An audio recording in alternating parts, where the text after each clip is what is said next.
Hello everyone, welcome back to another video. So in this video, I'm gonna explain that dictionaries. It's just kind of a table like an array and a normal table, but it has awesome stuff, like awesome features. Well, it's just like a table, but it's has like key and the value. Every key has its value, and you can call it by if you want to take value, for example, you can call it by its key and it's gonna return it without memorizing the number of the elements in the array and stuff. Like an array, it's just ordered list. So this is how you declare it. You're gonna, and if you didn't understand right now, you're gonna understand with examples and stuff. So just stay tuned. So local dict. So you just name it. I named it here or called it dict, standing for dictionary, and equal, and open this thing. Well, let me zoom in here. Okay, that's better. And you just click enter. Okay, now you have an empty dictionary right here. So how you can insert element just like this. So you like open the brackets, brackets, and this codes brackets again and equal. Well, here you're gonna type in the key, and when it's equal to the value. And to add another value or another key or well anything, so you just should make sure to add a comma and then add your second key. Well, by the way, the last key or only key don't need that comma thing. You just need it for like there's another key next of all. Well, yeah. So now let's do something here. Well, for example, let's do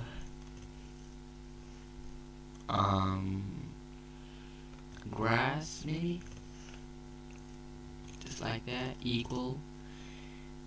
So we're just gonna have it like definition. So let's do green block, kind of,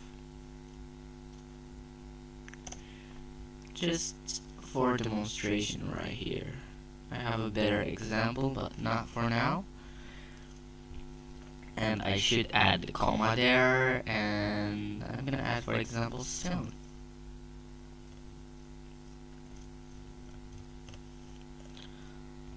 So I'm typing slow because I'm holding a microphone, so yeah. Okay, and a dry block. This is just a simple example right there. So there's two keys in our dictionary, grass and stone. So we just take in there a simple string as a value for all of them. So yeah, and now let's see how we can access this values and stuff. Well, you do the dictionary name, so we have it here, dict, and there's two methods here to access any key or value. So there's the first method, and it's doing that bracket and writing the key, and yeah, it's just gonna return. Let's print this. What's gonna return here? Parentheses. Okay, so we're just gonna print the dictionary grass key. So let's run, see what's gonna happen right here. a green block. Awesome. And now let's change it to stone.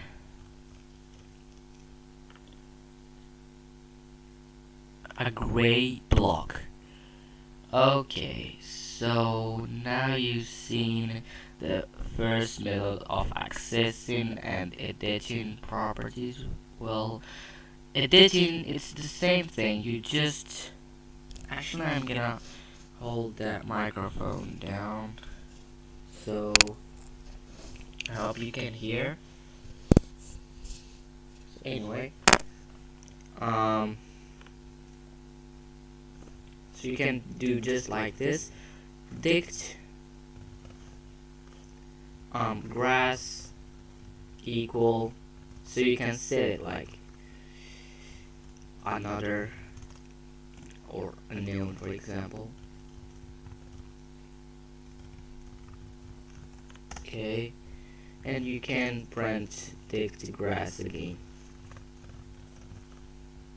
Run, and as you see, it prints a noun because we edited it here. As you see, we set it to a noun, so it just returned a noun. So, and we have the second method, and that's the method that I use. You just simply do like this. Dict, I mean the name of the table, dot, and you select the key, grass or stone. Well, let's go for example with stone. Dict dot stone, and that's it. So let's print this, and you can see dict stone dot stone. Just run it. As you see, a gray block in place of, it's the same, like it returns the same value, but this is easier. Like you just do dot, not that brackets and open the codes and stuff. So it's really simple and a good way, practical way. So well, you can use the same way, dot stone to edit, for example. So dot stone equal, for example, yo mine blocks block, for example, dict dot stone. So you just edit it, and I can print it here, dict dot stone. Let's run it. Yo, a mine blocks block. Okay, awesome. Now, when I use this thing, dict dot stone, for example, and dict dot dict stone, just like this. Just print this. You can print it both, so you can see that it has the same effect. Gray block, a gray block. Well, I use this. Why are you gonna use this? So sometimes you don't know the name or the key value that it's gonna be passed. Like it's gonna be passed by a text box, for example, a user string or something. So you're just gonna get, for example, let's do something here. We can get like, for example, local target block equal to grass, for example. Well, here, if you want to access that target block by this string, we can do dict dot target block just like this. We can't do it, like just gonna return null or like error, as you see. Well, we should use the first method that I showed you, but without the codes, just like this. And now you're gonna get it, there's no error. Well, let's do it here. Wait, let's print it. Okay, let's run a green block, as you see.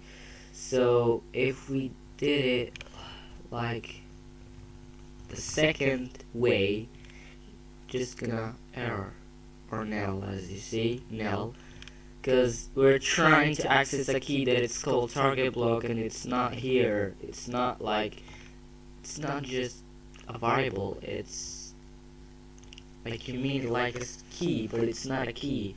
So you should do it like this, using the first way. So yeah, that's a really awesome thing. Well, now let's get some kind of an example, a really advanced example, like for blocky games that are extensible and, well, anyway, you're gonna see.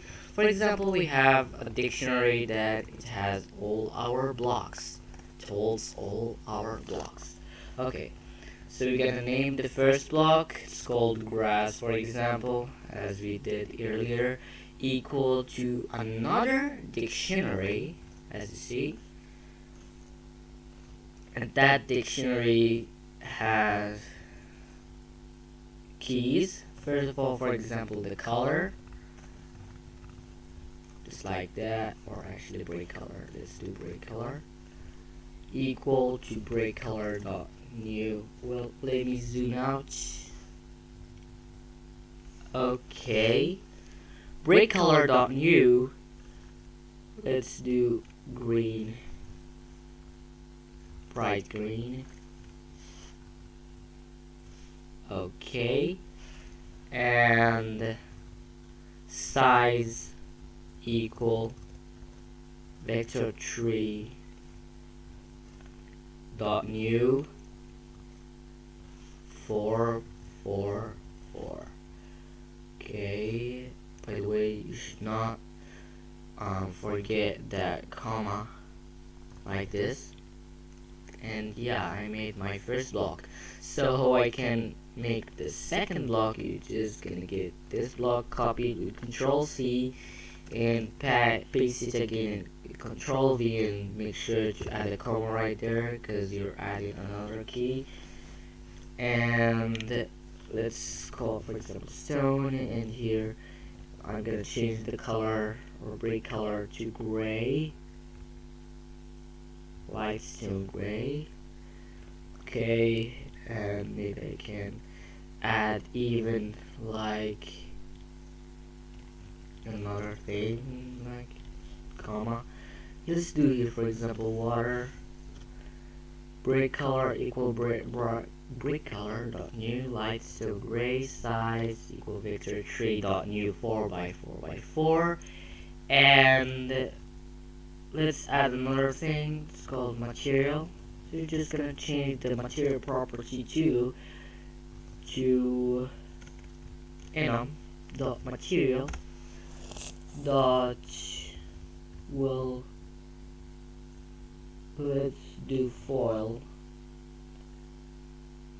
Okay, and comma, and transparency equal to 0.5. Okay, so yeah, now let's try this thing up. For example, let's make a function that it's like convert the table of properties and stuff into a real block and like that. So yeah, this kind of the method that Minecraft used for their blocks and stuff. They use JSON and stuff, like, and classes, and yeah.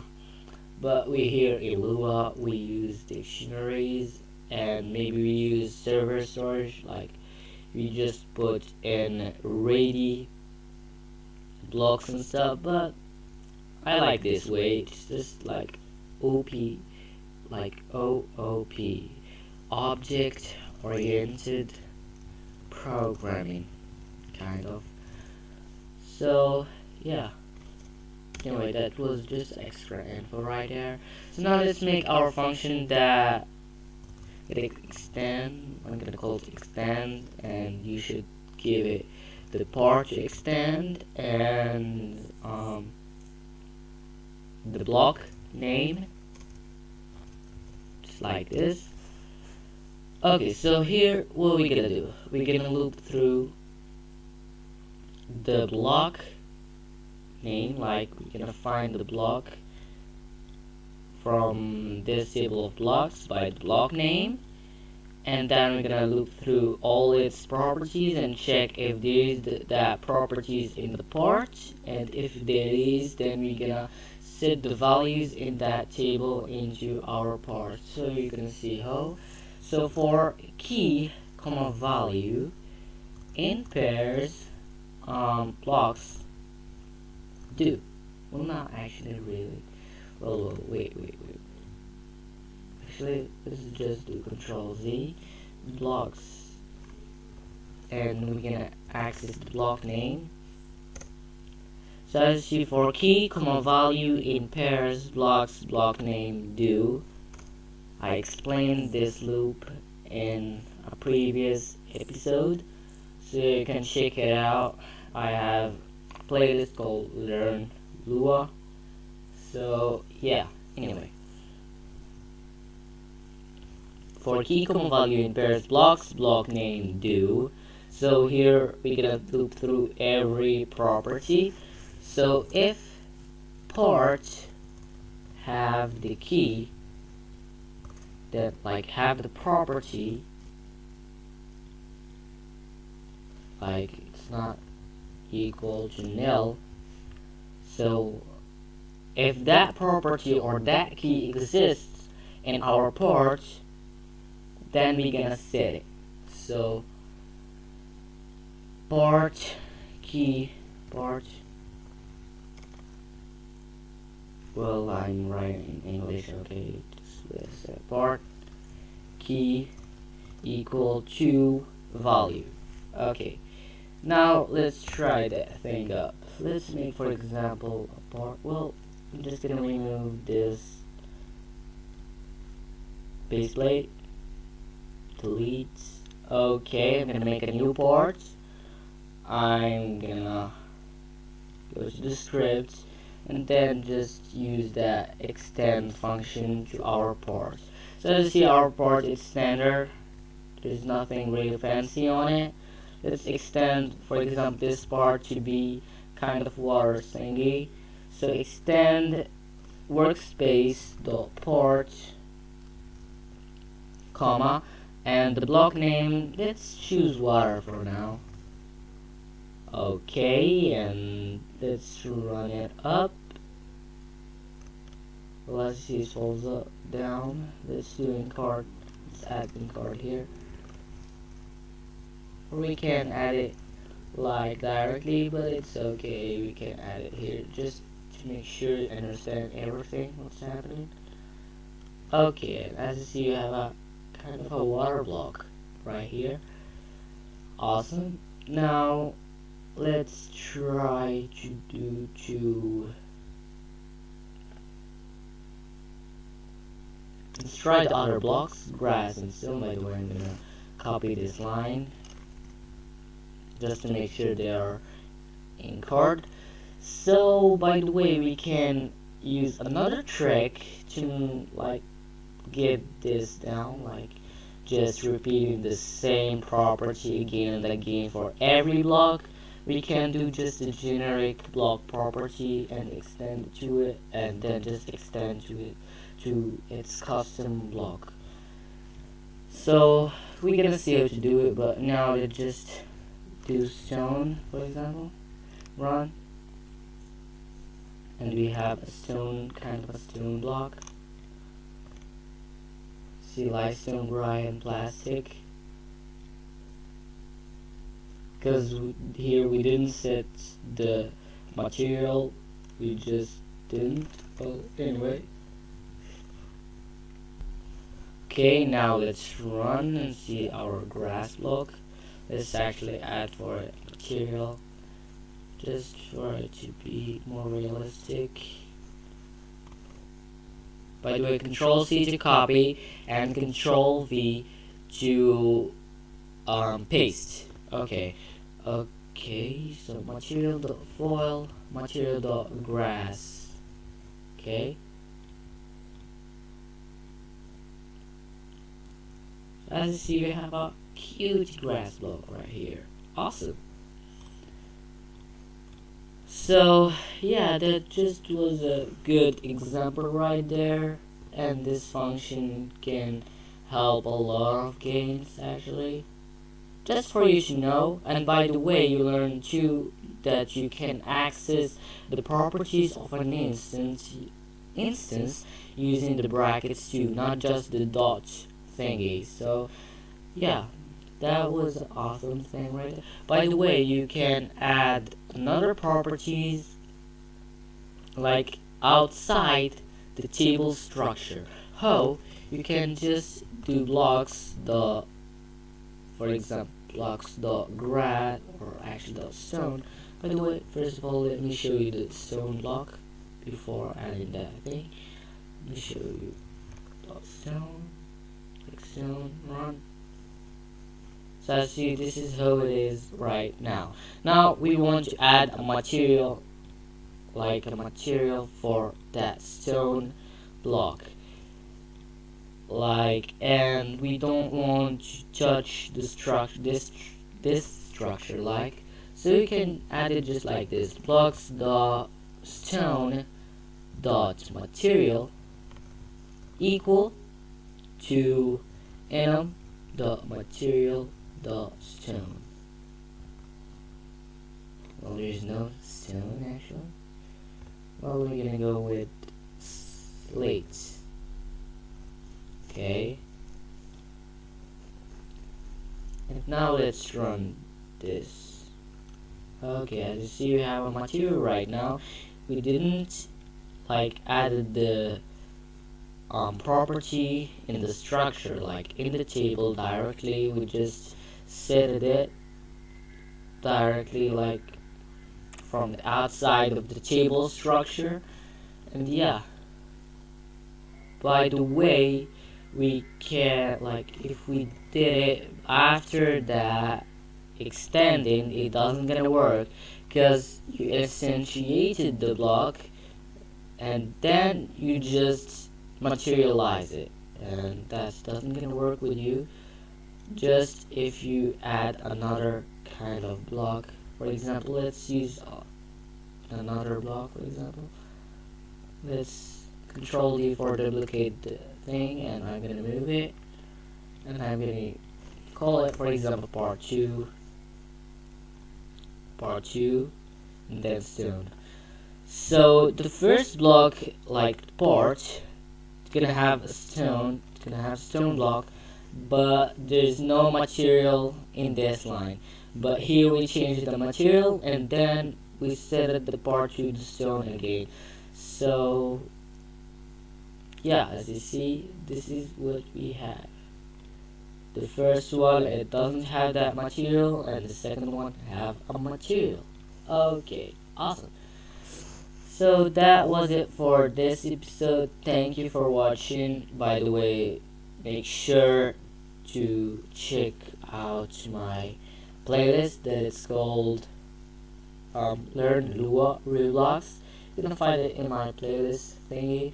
Well, by the way, there's new properties and new features in Roblox Studio. Maybe I'm gonna cover it in the future, like the mask list. Actually, let's cover it right now. So the mask list, it's like self-explanatory. It just it doesn't have a mask at all. It like doesn't gonna affect your movement or your physics, like if you are wielding it stuff. Well, yeah. And the root priority, I'm not sure about that yet. And by the way, there's in the workspace streaming enabled. Streaming, that was early future, but this streaming minimum radius and target radius just added recently. As you see, that's a handy tool too for loading, like for better performance and stuff, for like extensible games. So yeah, and they added to a frame. Well, wait a second, screen GUI. It's called viewport frame. Well, what this do just displays a 3D object like a port in a 2D dimension like in a GUI. So how you can do that, you just answer the screen GUI and then a viewport frame. You get the part that you want to display. For example, let me copy this part here and add it here. And as you see, it's already showing right there. And you should set the current camera. Let's set the current camera that we have. Now as you see who we have there, it's like just another camera and stuff that gonna have a lot of possibilities for us. So anyway, that's awesome thing actually. Let's see.